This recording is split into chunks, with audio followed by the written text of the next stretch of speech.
What up, everybody? Let's stand up and give a clap for everybody here at South by. Come on, get with it. Let's go. Thanks for South coming. by, South. No one else. Okay. Hi, guys. Welcome to Mental Health in Film and TV. We're so happy to be here. The session is presented by 21 Grams. And it's an absolute honor to be here today. Do you feel honored to be here today? I always feel honored to be here. Yeah, man. Do you want to introduce yourself? I'm Dane Ensley. I run a mental health coaching company called Reconstruction, and I'm a friend of Jory's. Can we clap for Dane? Let's clap for Dane. Okay, amazing. Now on to our amazing Ma'am Smith. Hi, I'm Ma'am Smith. I work as an intimacy coordinator. Okay, be humble. Ma'am Smith, the stunt woman of the business extraordinaire for the past 30 years. I've been in the industry for a long time. And an intimacy coordinator of Euphoria. Ma'am, so happy to have you here today. I'm just happy to be with you guys. Yeah, we love. So thank you so much. We're like a nice, tight-knit group of friends here, and we're talking today about safe sets and heroic stories, right? I don't know, I feel like you really are the best person to start talking about how we start telling heroic stories in the media. Yeah, we spoke about this last week a lot, and I think we're in a place where we have a lot of responsibility for the people that we work with in film and entertainment and music. And I don't know that we're doing a good enough job.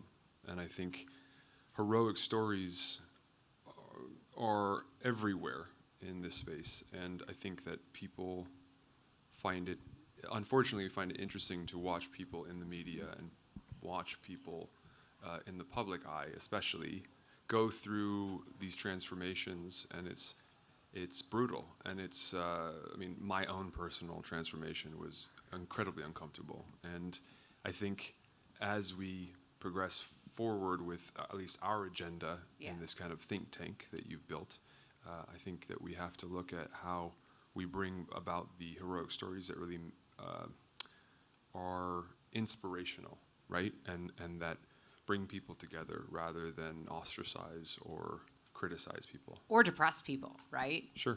Because really, I think what we're trying to do is present that like heroes aren't made without scars, right? How many people have been through stuff in this room? Yeah, right? But like you guys are all, everyone who overcomes kind of anything, overcome is a reductive word. Anybody who metabolizes an issue or has an experience that they grapple with and confront are actually heroes, disguised as every people, not victims, right? Right? I don't know. I think you're right, yeah. You're the expert, so.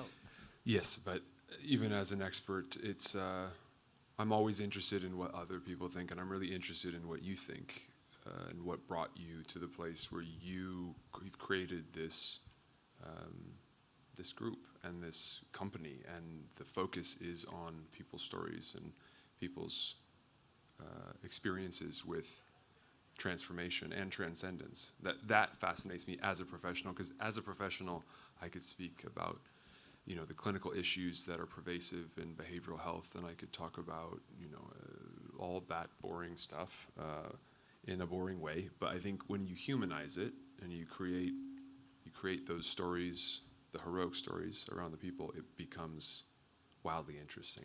Yeah, I think we just have to get honest. I think the honest truth is that people do come out the other side of things. I made a film last year called Bite. Bite's going to be coming out this spring. It's a little film with Troy and Belisario, who is like this incredible actor. She was, the lead of Pretty Little Liars, but essentially is like Winona Ryder hiding in the wings. And, I think the truth is that we have to be really honest about our portrayal of what people go through. Like, I want to see. When I watch Silver Linings Playbook, for example, I don't know that I want to be Jennifer Lawrence because I feel like it's sad and hard, but I want to be Jennifer Lawrence in Hunger Games. So how can I show somebody going through something and then becoming Jennifer Lawrence in Hunger Games, right? I feel like you have so much experience with this on Euphoria, too, with the characters and their journeys. Well, and for sure. Yeah. But talk to me a little bit more about Bite, because I'm curious about, I think your story, which is a heroic story. Thank you.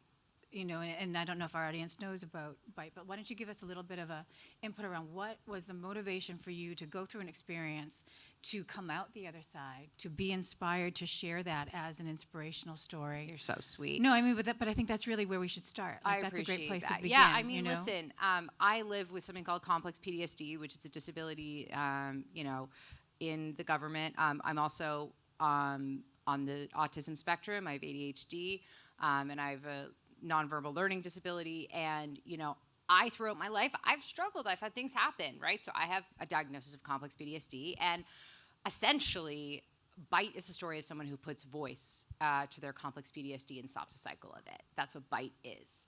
So in order to stop the cycle of addiction, of trauma, right? You can't, you overcome, okay, can we be resilient? Can we be transformative?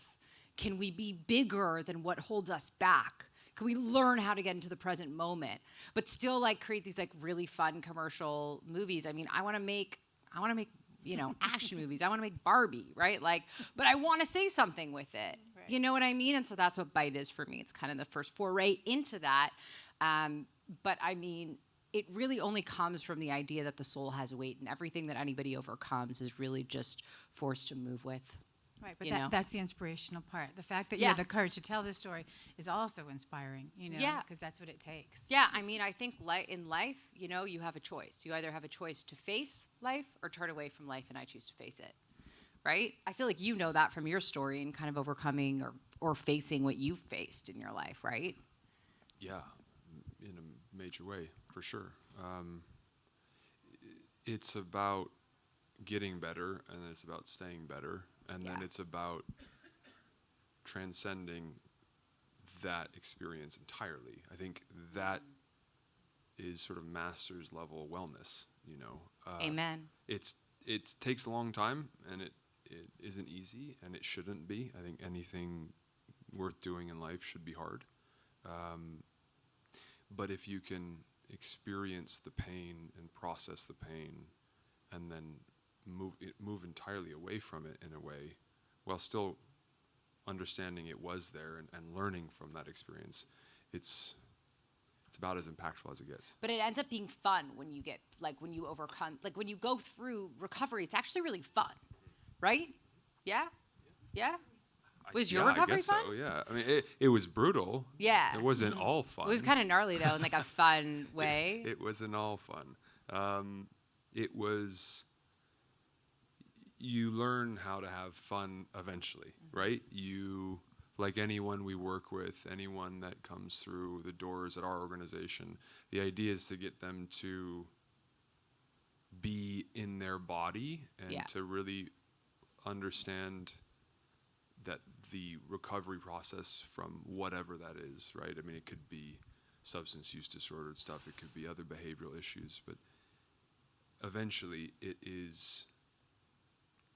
point is to have fun, right? The point is Yeah. to try and be happy. The point is to,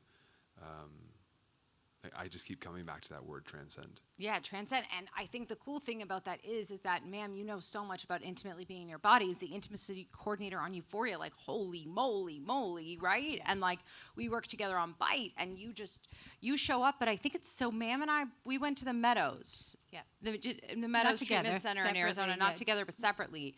Survivors Week at the Meadows. I did feel Survivors puts one, you in right. your body, right? Do you want to talk? Tell us. Well, it's interesting because I working as an intimacy coordinator. No, I come in from 25 years as a stunt performer.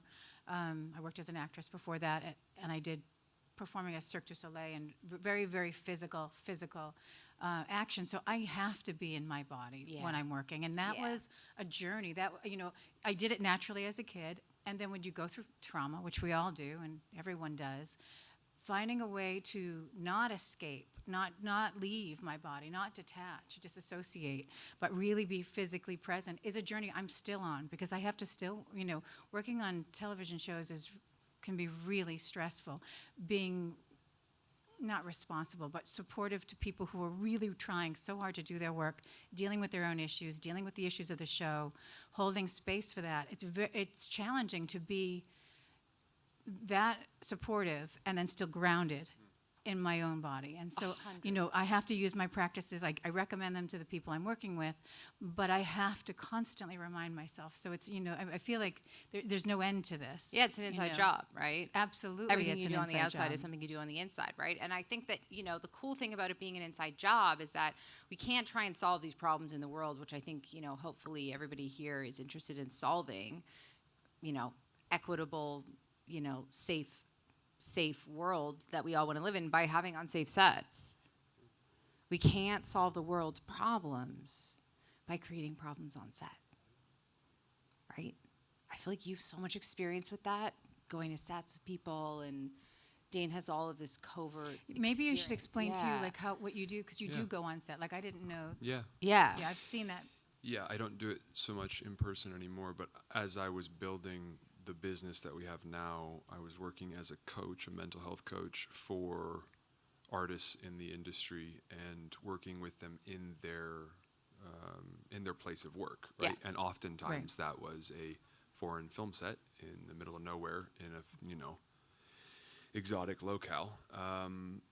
And I was there to be that person's first line of defense, that person's first place to go as they struggled with whatever they were struggling with. And I got very good at doing that, but I always saw the same issues, and the issues that arise around not having enough time to take care of oneself and not having enough energy to take care of oneself. You're with someone that's working for, 2, 3, 4 months away from home, away from their family, and struggling with some sort of behavioral health issue. It's wildly detrimental. Like it only inflames their process. I rarely saw someone get better. How many people here have been on set and felt triggered? A couple people. I don't know. I have. Anyone else in the audience? How many people, have been on set and then 3 days later realize that they're just burnt out and need to sleep for like a month? Yes. Yeah? Yeah. I mean, you have Yes, so 'cause much that's- 'cause experience with that- this. I mean, ma'am literally is on set like all the time. Yeah. Yeah. Well, I mean, not just my position, but anyone working in the industry, it's incredibly challenging. The demand we put on, our mental health, our physical health, being subjective to someone else demanding our schedule. It's a 4 o'clock wake up for a 15-hour day, which we're going to do over and over and over again. Oh, now we're doing overnights. Now we're getting 7 a.m. call time. So it's, your world is dictated by these schedules and these demands, and it's really challenging, I find, for myself to go, stop, breathe. I need 10 minutes in my car. I need to sit. I have to sit and breathe, and I try to get everyone else to do it. But we've talked about it before, I think, and even Dane, you brought this up last week. Just for me, having during our COVID experience when I was on Euphoria, we were double masked. I had a mask on, I had a shield on, and we were in a room, and we had smoke going, and you just didn't feel like you're getting enough oxygen in general. But we had a great first AD who would send us outside and just say, Let's shout out "Oxygen Sally break." Brunsky right Sally, now. Yeah, Sally amazing. Brunsky, incredible first AD. Yeah, really great. And Yeah. first ADs are in charge of safety, so that's, they take that mantle on. Yeah. And she would send us out for 10 minutes, and I can't tell you the 10-minute break, just that, where she was like, schedule your dentist appointments, take some oxygen, call your kids, like whatever you need to do for yourself. And then we come back in. It wasn't like, the camera, the grips and the camera ops are turning around so you have a few minutes to hide. It was really like you are off duty for 10 minutes. It's not lunch, you're just going to take some time. And that recalibrated, I think, everybody regularly. And she was really good about that, but she's the only person I've ever had do that. So I know you were talking about we're scheduling in breaks, and not just for the actors, but for the crew, and for everyone to have that. I think that would be a huge asset. We have been asked a lot about what would make sets less detrimental to an individual's mental health overall. And I'm a big fan of the idea of having sort of mandated time. Yeah. Extra, all of the creative industries that we work in are very particular about time. You have time to do this, you don't have time to do that, right? It's important that we're on time and we're within I don't understand union. I'm not creative. I work in mental health, but You are You're creative. probably creative, yeah. it's there's unions and there's guidelines and there's rules. Why isn't there a rule for taking care of ourselves? Yeah, right? I mean, I think that's the point of us being here today. And I think, when you want unreasonable change in the world, you have to get unreasonable sometimes, right? I don't even think it's unreasonable. I think having time and space to take care of oneself should just be mandatory. And it doesn't, I love that when you say that, right? And Because it's a paradigm shift. The truth is it's not unreasonable. no, it's not. It's not. And I guess it's unreasonable for me to think that these things can be done in those places during those times, right? Like we're already in battle. The work has to be done 100%. before battle, right? It has to be done. An actor once told me that being away, shooting a film away from his family, was in his mind akin to going to war, right? And quite dramatic way of explaining it, but He's an actor. He's an actor, but it really resonated with me, and not because I've ever been to foreign war, or, that's not my experience, but there's something about hurrying up, getting there, waiting around, going in, going to battle, coming out, sitting around, waiting, going back in, sitting around, and it's this constant push and pull and this constant struggle for him, and I just thought that was really interesting. I mean, when you go to war, you've got to be properly trained prior. Correct. Right, you don't do the training In war. while you're there. No, you don't. And for me, as an intimacy coordinator, I'm there in the moment. I can get them grounded in their bodies in the allotted time I get access to them. Along with doing everything else that we have to do. But in that spot, we're not doing big work. It's damage control. It's really trying to keep people. Really just put them back right where they are now, because you you talk about can't. your process in getting people in their bodies? Well, everything is unique, and every show is unique, and the actors are as individuals. How about with have their Sam own. on Euphoria? And can you talk about that process for us a little bit? For Sam's interesting. I have a great relationship with Sam Levinson, and really love working with him. I think he's a genius. I think he struggles with a lot of issues that we're talking about, and he leans on me often to be in there, to be a support, for the process, for the actors, because he's such an empath. He's very concerned about everyone around. Yeah. So as someone who's a creative to that extent, and he's so creative, it's not my job to make sure he's okay, but I do check in with him regularly. Yeah. And then he asked me to check in with the actors, because as someone who's got this vision and he wants to drive the ship in a certain direction, but he's very concerned about how people respond. So there's a lot of, for me as an intimacy coordinator, the two things that are most important is informed consent, so people understand what they're being asked, they understand the vision, all of that's done ahead of time, and then transparency. And the transparency holds through not just in the beginning of the process while we're getting legal documents together and people are signing off on what the ask is and what their comfort level is, but on set, staying transparent. Like, how are you feeling right now? Because at any point an actor has a right to decline a level of nudity or simulated sex. It's, right, even if you've gone through all the legal documents and you get there and you've agreed and you've agreed and you've agreed, if you're uncomfortable at any point, these actors are, and it's in the SAG contract, they're empowered to be able to say, I'm not okay right now. But it's very rare that an actor will do that unless they have a system in place that's supportive. And as an intimacy coordinator, I really do, and I use the work we did at Meadows, I really pay attention to the actors, and I've done enough trauma training where I can feel and I can see, when someone's shifting and they're not okay. So as an intimacy coordinator, creating transparency there, going to Sam and saying, listen, I'm not sure that, I don't know, we may need to flip these scenes. We may need to give her a minute. We might need to walk away. Or we may to renegotiate what this is going to look like. And he's wonderful because he's just so empathic. He would, in a minute, he'll shift. He'll be like, tell me what you need to do. What are you thinking?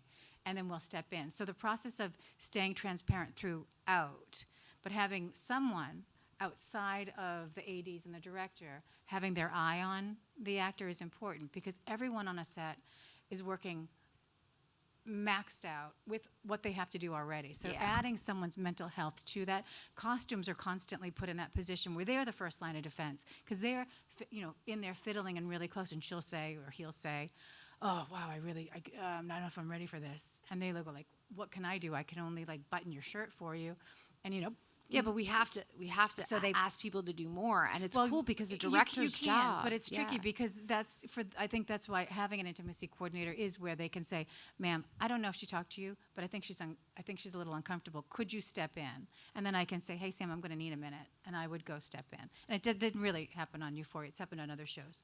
But I think you can't ask someone who's not trained professional to then be responsible for someone else's mental health. Absolutely. So and- that's where yeah. I think, having a professional, I think that's really important. What you're talking about is advocacy, right? Right. You're talking about finding a space and a position, I think. Well, I think there should be a position for Yeah. an advocate. And that person having the time and the space to work with cast and crew. It's not just Yes, absolutely. the three lead actors, right? We're talking about everyone on a film set or in a recording studio or whatever is maxed out. They And really are. That's it's a beautiful part of the work, like Yeah. to be fully in and to be obsessed almost with the work. And Yeah. I've worked with method actors that you don't know if you're working with the real person or the character. Yeah. And that's a That's- bizarre sort of yeah. behavioral health paradigm to work in where you just, Exactly. which person is it? You don't know. But having that person or set of people that is employed by a studio or employed by whoever, there's a budget for that, I think is a really important thing that we have to look at. And I don't think that we're looking at it enough. I agree. Yeah, I agree. I had an experience on Westworld where we had, the end of the day. We're coming to like 15 hours, and everyone is overwhelmed and moving and hustling, and people are. This is when like accidents happen. This is when Yeah. stuff goes down. And we had an emergency naked scene. All of a sudden, we don't have time to take them back. All of a sudden, everybody's got to do it right here. And having to adjust to the process and just the chaos. And we were able to get organized, and we were able to do it in a way that, in a safe space. But we were on, everyone was kind of on their last nerve at this point. And I had a costume person who was in the process of, supporting, and I could see her getting more and more worked up, and I couldn't tell what was the issue. And then afterwards, she really broke down and was just like, this is wrong, this didn't feel right, and she was triggered, and she had had abusive experiences, and she needed to share this. She needed to express it while we're like, the last minute. So I was able to step away, and they let me take some time and do some of the work that I've done. Yeah. So I was able to just bring her back into her body, not into her past, which is what she was really kind of re-experiencing, and then give her the resources she needed.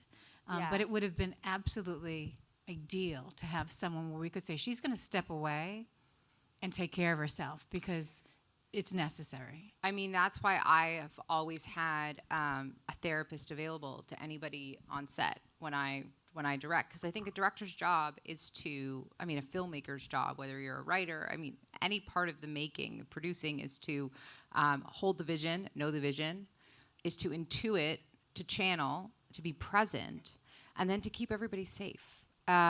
Specifically, keeping everybody safe, from your PA, your gaffer. Everybody. By the way, emotional safety is just as important as physical safety. Yeah, especially because these actors are for them, and the people watching, witnessing the process, they're telling stories and they're engaging at such an emotional level. And you can't watch, and even it's like watching television. You watch the monitor, you stand next to them. We go through that journey with them while they're there. You can't, I am not able to separate myself. And Yeah. I think the whole crew goes through that. If you're looking at a traumatizing scene, we're all there. We're all witnesses, doing our job, but witnessing, that level of intensity. And I think that's challenging for everyone. Yeah, I think we should start think tanking. I think we should start breaking it down, guys, because we have a couple things here. We have emotional safety for actors, for producers, for top line people, right, who get the luxury of being together prior to the day and all that. And then we have emotional safety for PAs. We have emotional safety for Teamsters, for all of the people involved in making this happen, right? And so let's just start sectioning this out and breaking it down, because what we want to do after today is, at the three of us, we want to take these suggestions to the unions and be like, guys, take a look at some of these things, right? I think that we can make some change, but again, we have to get a little bit unreasonable and we have to be bold, right? We have to be bold. Discipline is an interesting part of this, and I don't think it's something that we've ever talked about, but I look at Ma'am and I look at what she's done on the stunt side of things and the intimacy coordination side of things, and I look at the work that we do at our company and the work that my field does as a whole, and my colleagues will tell you how obsessed I am with discipline. I think it's kind of boring probably hearing about it. But I think this is a discipline. I think that breaking it down, you have to have this position, you have to have the time, which we've already talked about, and you have to have some techniques that work. Yeah. And you have to have the discipline to employ those techniques. Because I've been all over the world, and I've worked on small independent features that people are using their own money to make, and I've worked on $250 million productions. And you have to have the discipline to engage the apparatus that is trying to help you. If you don't, it doesn't work. I would add another word on top of that. I think it's respect. I think you have to respect the people. You have to have enough empathy and enough presence to understand what level of respect is needed, and you have to act on that respect, right? Life isn't about your intentions, it's about your actions. So you have to kind of not ask, why do we need to prep the set on emotional safety when the first AD does a safety announcement in the morning, right? The same ladder that people are screaming when someone's going up on a ladder. I mean, we need to say, sex scene, or I'm kind of making a joke. Not that it's a joke at all. I mean, we have to advise and be diligent with our respect for the process of the set and the process of people as they watch these things happen. I can't imagine the amount of times in Euphoria that stuff was happening on screen. Could you imagine being sober and watching somebody shoot up on screen while you're on that set? Like, whoa. Yeah, right? Like recently sober gaffer on that set and somebody's shooting up. Like, what do we do? How do we help people? And that's more your department than my department. But I can say in the last 5 years, with the advent and the opportunity to have intimacy coordinators on set, one of the things we do address is closed set protocols. Yes. So closed set protocols are when we know we have an intimate scene coming up. Actors know they're coming. We have them on the call sheet. It'll say closed set. And so in the closed set, you're going to black out the area. Only necessary personnel are allowed to come in. If it's a female-driven intimate scene, we try to have female boom operators. So we have, or we'll try to anchor mics, so we don't actually need a boom operator. We can take that person out of the mix, and so we'll set up a system and make a plan. And HBO is a great network. Their protocols are probably the most stringent. We love that. Yeah, they're great because they do the most extreme, or as far as I'm concerned, the most extreme level of work, and yet they are really, really disciplined about having someone there. It's mandatory. It's not an option. Yeah. So I am there, or someone is there for that. And that's my job, is to make sure. So in regards to the intimate scenes, we have some protocols in place. If I have a grip who's like, look, I don't want to see this girl naked. I've got my niece is that age. Like, I don't want to be part of any of this. I just need to know, and we rotate them out. Yeah. So we have different systems, but it's in regard to, my work, if it's mandated, if they have a good intimacy coordinator there, and then we do execute. But it's not to the degree that we're talking about here. It's a piece of the puzzle, I think. But what if we spoke about emotional intimacy being just as difficult and impactful as physical intimacy, and we expanded the intimacy coordinator role to get training, like a mental health coaching role, and we expanded that role to cover and kind of work under the first AD and be the emotional safety guard on set. Money. Yeah. Money, We money, talk- money. We talked about Honey, this honey. a couple weeks ago, No. right? I posed the question to both of you, like, why don't we do this? And both of you said money. Yeah. And we have unbelievable amounts of money flying around on these things. Yeah. On Westworld and Euphoria and Yeah. HBO, right? Yeah. And get the fuck out of here if someone can't afford to bring in a position, a trained position, that is going to only help cast and crew and probably make things more profitable. If you have healthy people working in a healthy work environment, a safe set, I reckon you get better work done. And I reckon you stay on time and on budget better, right? I mean, I've seen budgets go wild because somebody can't. Yeah. Because somebody Show up, implodes. Something. whatever. Yeah. But like, guys, let's ask the audience. So like, we came in today intentionally with no stats, because how many people in here have been affected by the mental health crisis happening? Hands up, Yeah, hands all up in the of us, back, all of hands up in the corner. Or how many people know somebody who's been affected For in sure. the mental health crisis that we're living in? Cool. Yeah. Great. And so, how many of you are more productive, or your loved ones or friends are more productive when they're healthy and they feel supported? Oh, I mean, across the board. Cool. So without Right. statistics, do we have proof in this room? Can I get a yes? Yeah. Yeah, can I get a yes? If in the back, can we get a clap on that? A yes in the back? Thank you. Thank you. Yeah, so proving that, I mean, just, yes. Yes. But it's challenging because, like, I think I was both on Euphoria and Westworld. I needed a team. I could have used another 2 intimacy coordinators. I could not take on any more. I mean, I needed a mental health coach just to get through what I was doing. So, I think having an You need individual. somebody too? Yeah, Yeah. I think Yeah. I couldn't, I was just keeping myself going. There was a huge demand, and I was, as a department head, I was the entire department. So I can't imagine on a show like that not having a team or having someone else who was more prepared to address the bigger picture. Yeah. So I would think, I think it would be great if intimacy coordinators could be trained through a program like that you operate, so we have those skills and could maybe apply them when necessary on a lighter show, do a bigger, broader kind of walk around.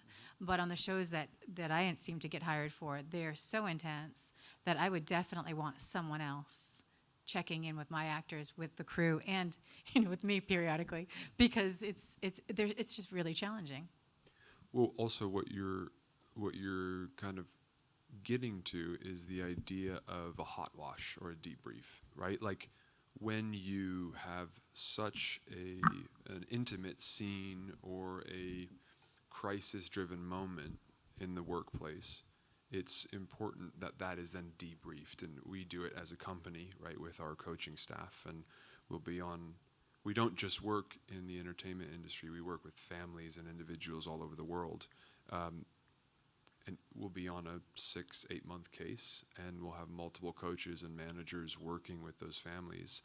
And we probably don't spend enough time doing this, but we always reserve time to debrief what's happening, because everyone needs that assistance. Everyone needs the ability to say, hey, I'm not okay with what happened, and I need to talk about it, right? The professionals even absolutely. need it.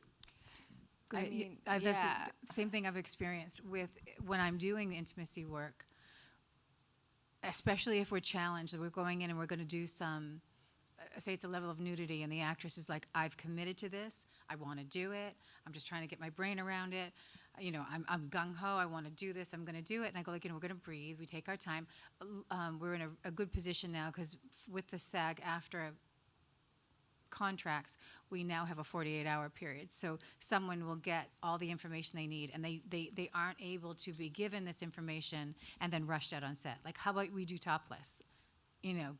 go ahead and get out there. No, thank you. It has to go all the way through the channels. It has to they have 48 hours to think about it. They can change their mind even through the process. But we've given them a little bit of a buffer for time. But I'm always, especially when there's someone is, kind of riding an edge, I'm always available for post-shooting time. And I'll say, we don't need to do it on set. They want to get us home. Everyone's going to try to get us, going. Call me on your ride home. Call me when you get home. And we do like an offloading of really like, let's talk through it. Let me reframe it for you. Let's look at what happened. Let's what we learn for next time. Yeah. And we go, and I learn through the process as well. What can I do to support you better, be more available? But, but that's just, I think everybody needs that. That's, we're dealing with 1%, 2%.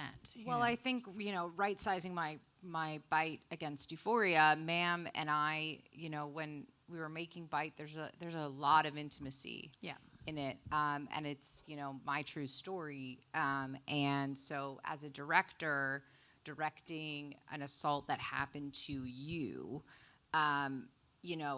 you are obviously needing to be incredibly present in the moment, and you're also holding the safety of the actors. And so, I teach meditation. I'm super passionate about meditation, and something that Ma'am and I both do, as a director, Ma'am as an intimacy coordinator, is we work with the actors prior to the day.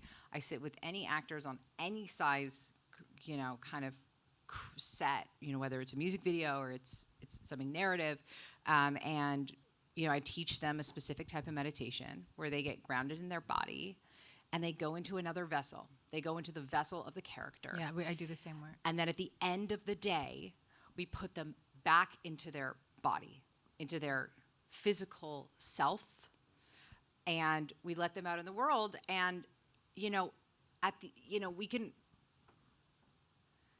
be in touch with them after, be in touch with them before, and be in touch with them in the moment. Mm-hmm. I think, Ma'am, you're so great at holding space.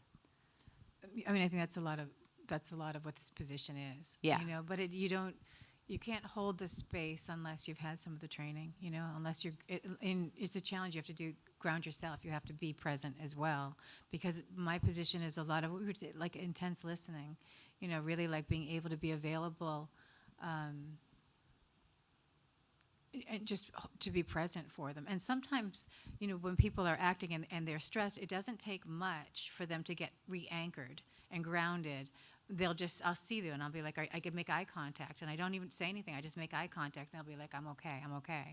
Or, we'll have a signal if they're in a scene and they're, for whatever reason, uncomfortable in the position. It can be, a vascular experience because they're in a sexual scene and they're, they're uncomfortable physically. We need to step them out and give them a minute to get back in their body and to regroup. Or if they're in a position where they're feeling triggered. Yeah. And I have that. Because of this position, I'm allowed to go, let's take a walk. I'm going to need a minute. And the ADs I work with are great. They're like, they know that I'm not going to waste time. I'm not here to play games, but I'm going to step them out. Trust. And it doesn't always take a lot to get them back, but we're talking like topical work. This isn't the deeper work.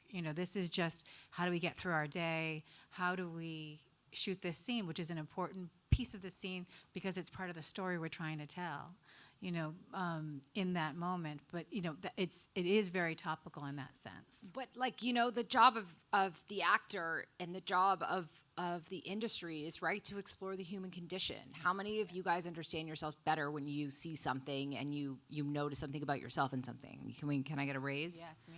Right? I mean, I don't know. I process stuff by seeing it in the world. It's just a mirror for me. So if our job is to explore the human condition, let's give actors and gaffers and PAs the opportunity to heal wounds on set. Yeah. Let's do it. Let's do it. Let's do it. Who's in? I'm in. Anyone else? Let's do it. Come on. Let's do it. I think we've also talked about the pre and post, right? And you have these phases of any project in any space, right? Which is the pre, and then the production, and then the post. And I think a lot lives there in the pre and the post as well. Because once you're there, once you're working together as a team, We certainly don't do it as professionals where we're in the room with someone or we're on assignment with someone deployed somewhere. We're not doing the deep work in those moments, right? We're doing that deep work before and after. But that's like your analogy about going to war. Yes. Right? You don't do therapy while you're at war. You know, you just do your job. You stay in present, and I can be there for that. We're present for here. But you want to do the prep leading in, and then you really do need the therapy or the support afterwards. Yeah. So 100%, I think we can only do so much in that dynamic, but I do think there's probably room to fix that dynamic and make some space. So we're going to send a memo to SAG and DGA. Okay. And in that memo, let's outline our top points. I'm going to let you hit the floor. Top points for what I would For say SAG to and SAG. DGA, Well, yeah. I think it's really important, especially because we know this is a money issue, right? All of this comes down, and I've heard statistics, and I don't know, depending on the show, but it's about $100,000 an hour on some of these larger projects to get to sustain a production. So if you need 15 minutes, we know, okay, well, that's a chunk of change right there. So I think the way I would say we would need to kind of motivate people is to educate people. It's to really educate the members of the unions, the members of the DGA, the members. So having you and Dane go speak to SAG, DGA, PGA. Yeah, She's putting us to work. yeah. I am. Yeah. That's what they're here yeah. for. Yeah. Okay. Yeah, I do. I think the background performers, you go and addressing the members. Okay. And raising awareness, because I think most of this isn't going to come from the top down unless we can prove they're going to make more money by spending more money. That's been my experience. I've been in Screen Actors Guild, which is now SAG-AFTRA, for 35 years, and I have not seen anything really motivated unless it was financially driven. Yeah, I think the one line is create a body that governs the wellness of Emotional safety. sure, or the wellness of your people, right? Yeah. And it's that simple, and it's creating a couple professionals in a position of power that then have some influence around how these creators are treated in those spaces and how they're supported in those spaces. And there's lots of different examples of this in the workplace. There's, HR departments, and there's businesses that spend millions and millions and millions of dollars on corporate wellness. Well, we look at the wellness. I know that there are stats there that I don't have, but Sure. but they're there. This has been done, So, but it's not embraced the same way within our industry. At least not as far as I've seen it. But I think there's information. Well, I out think there our we could industry use. thinks that they're different. I think our industry thinks that we're unique in a lot of ways, and that our problems are you know this best. You are different. Great art is sometimes created by extraordinarily fucked up people. It is. I mean, you look at Who's great, gonna hide in the you corner? look at great artists, and you look at the great art they've made, and you've heard their stories, and you think, wow, that person was translating their pain in real time, and that's what an amazing thing to be able to do. You know what I mean?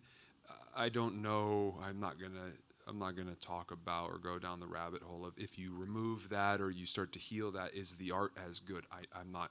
Yeah. That's not my place. But I think the entertainment industry, the creative industries are different in that way. It's very different to be creating a motion picture than it is to be creating a budget for a marketing plan at an advertisement firm in New York City. It is a different experience.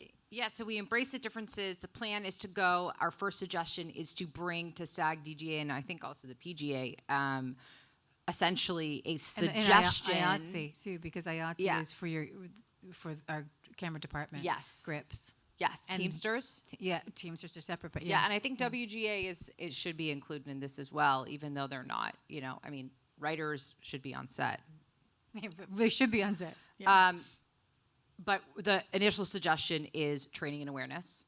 I think, the second suggestion is discussing having a mental health professional on set, on call, around set.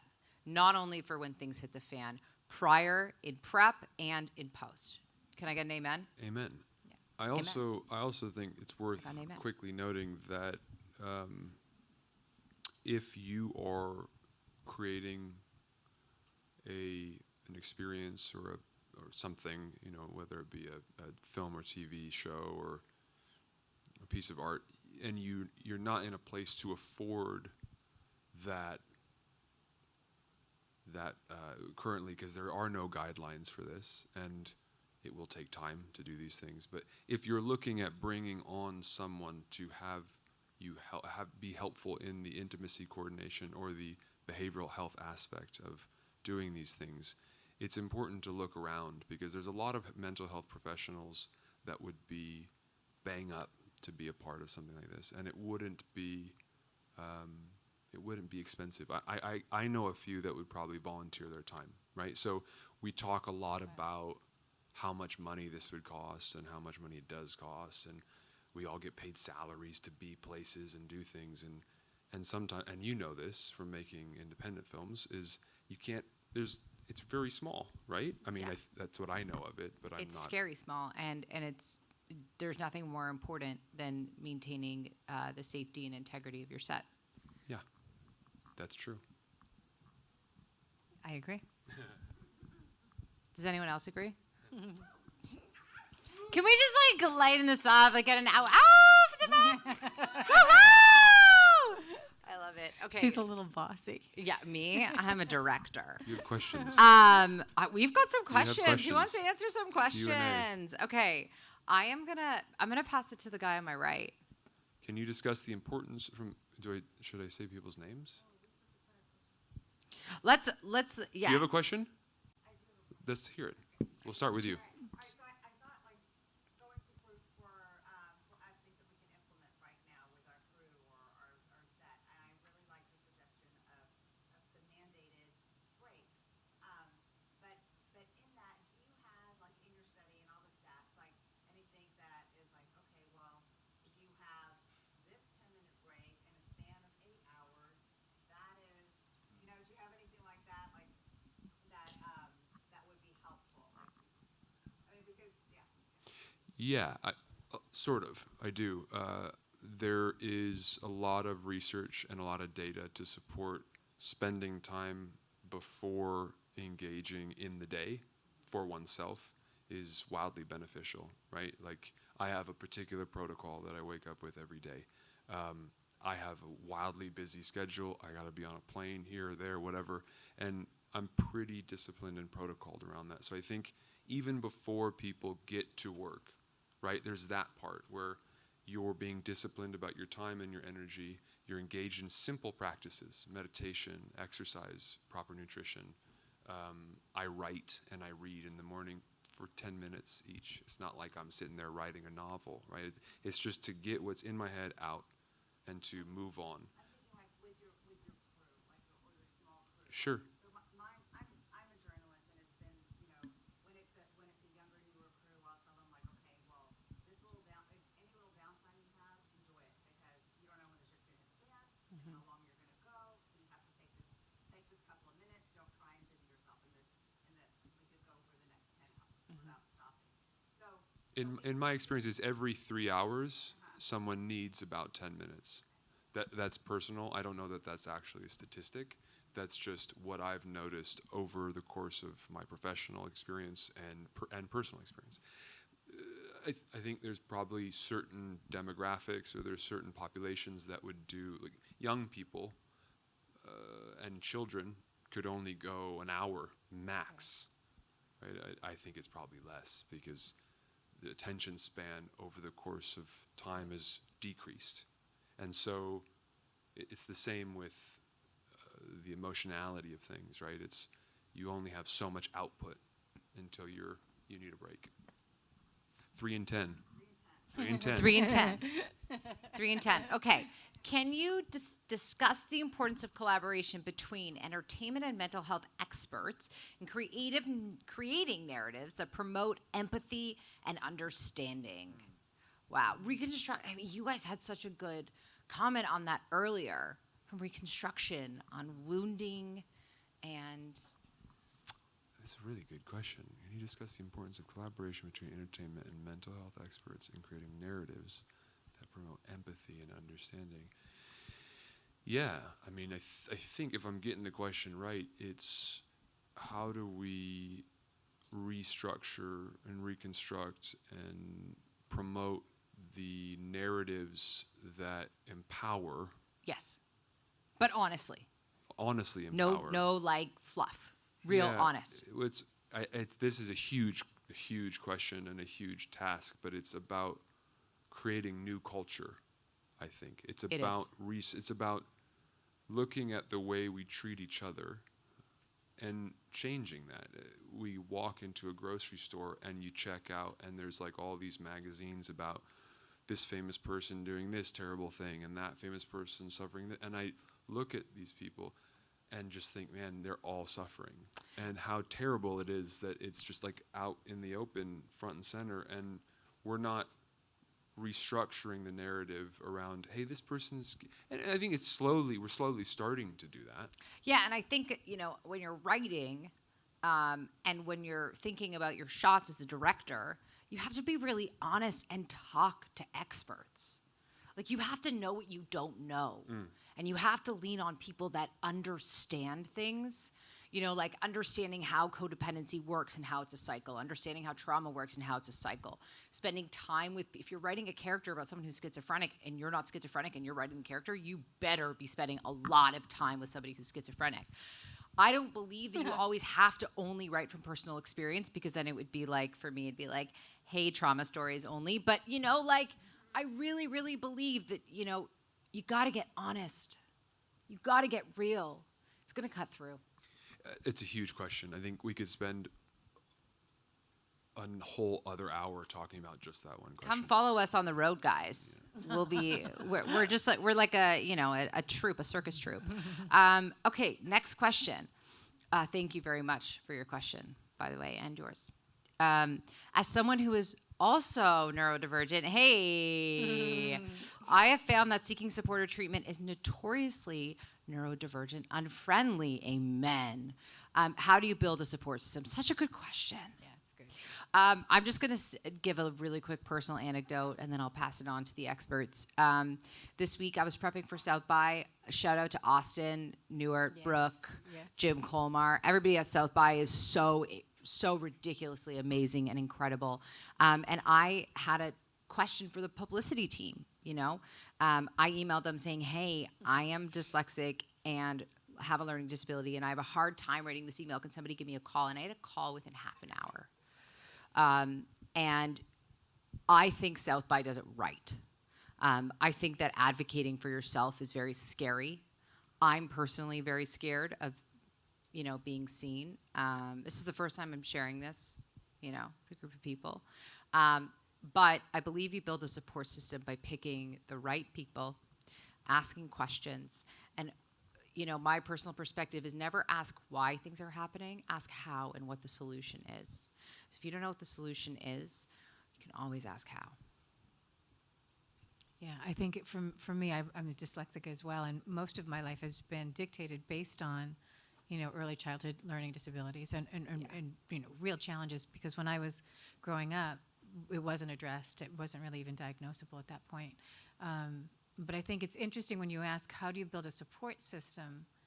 I'm still working on that. I'm still figuring that out. I don't know the answer to that, but I think it's a really important question. It's an incredibly. Because I think communication, education, communication, being able to be safe to talk about it, just like you said, to be able to have the courage to write an email saying, look, I'm having an issue. I'm much better on the phone. I call my legal teams and on speed dial, because I'm like, by the time I get this email out, this scene is going to be shooting already. I'm like, I got to get you, like, I have to do it this way. And I've been blessed with great legal teams who are like, just jump on a call with me. But that's much better for me. So part of it is saying to them, listen, I'm not going to be fast enough. I don't have that level of skill, feeling comfortable enough and safe enough to share that, and then being able to kind of create a new dynamic. And now I have legal teams who are like, oh, I'd much rather jump on a call with you. It's just easier for me. I'll write it out as you say it. We'll do it together like this. So I'm beginning to have that experience, but I think my my experience right now is because I've been able to communicate it, felt safe enough to communicate, that I was able to start having that support. So I think creating a safe space just for the communication, or choosing people around you where you do feel safe, and then exercising, your right to speak. I really think it's about safety, and I don't know that we can always choose safety. I guess we can choose safety inside, right? But I don't know that we can choose safety, and I think that's something that's what we're trying to advocate for and sort out, and not just on sets in the business, and in all businesses. God, if we could change that, I'd feel much better about the next generation. Yeah, the unfriendliness that the person that asked the question is, I think, is very real. I think it's very difficult for even professionals in certain scenarios to come up with good examples of what that support might be. Whoever asked the question, come talk to me afterwards and we'll figure it out. I love that. You should take him up on that. Dane Ensley. I'll go find it. Signed, sealed, I'll be delivered. Okay, you want to read the next question? No, because I'm dyslexic. Okay. I'd rather not. See? How cool. Can we clap for that, please? Can we just take a moment of pause and clap for that? Yeah. Can we take a clap? Let's take a pause on that. Okay. No, go for it. We've only got a few minutes. My question is for you and your support. I really appreciate the work that you do. I work in workplace culture, and I run a mindful business community for creatives that have all been traumatized. We've all been, if you're over the age of 5 and you're working Right. as a creative, you've been through trauma. Yeah. So I love that you are, it seems like you're really busy working at what you do, and I hope you get a hell of a lot busier because we need you. Thank you. Thank you. And in my line of work, I partner with CEOs, so it has to be top down. I agree. They have to adopt the practice. I can go to a union and I can, get their support, but at the end of the day, sorry, thank you. At the end of the day, I don't know, is this thing on? Let's get a girl her mic. Let's give her a clap for her mic. Okay. Just joking. All right. At the end of the day, I'm curious what support you get, thank you, directly from the directors. Because on the side of the business that I work in, people like us get hired as optics so that the company or organization can say that they hired us to do a job. I run into the same thing. And Yeah, then it's they really get in our important. way all the time from us doing our jobs. So we're on the sidelines. I don't know if you're familiar with this most recent trend, but in diversity and inclusion, there was almost a 40% layoff.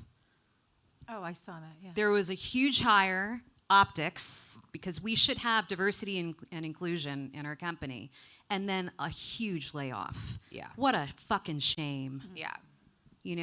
These people are here to make us better in our companies and in our day-to-day work. And they are the professionals. We are the professionals. So I'm wondering how you get the support from the CEO, from the director, because that's the buy-in, right? Well, I mean, I first of all, I think your question is pointed and important, and thank you for asking it. I think that it comes down to authenticity. I don't know if you guys can agree, and I think, unfortunately, that's something I don't know that you can teach, but you can choose who our leaders are. And I think we have to choose more honest leaders, and then we have to go into organizations and work through problems. I'm not the best person to speak to this. I have a hard time lying to anybody.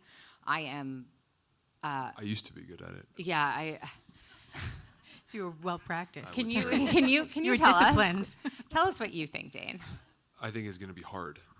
It's going to be a fucking slog, and it's going to be a fight, and you better get ready because none of this is easy. Like, we can't just walk in and expect people to appreciate and respect us, and let's take 10 minutes out of it. It costs $100,000 a minute or something. Thank God for CEOs being freaked out by optics because that gets you into a place of power. Now, it doesn't always keep you there, and it doesn't always create that system-wide change that you're after, but it starts to open the door to it, right? But we need to do way more than just get backed into it. And as our time is slowly wrapping up, I feel like the most important thing that I could say to everybody is raise your voice.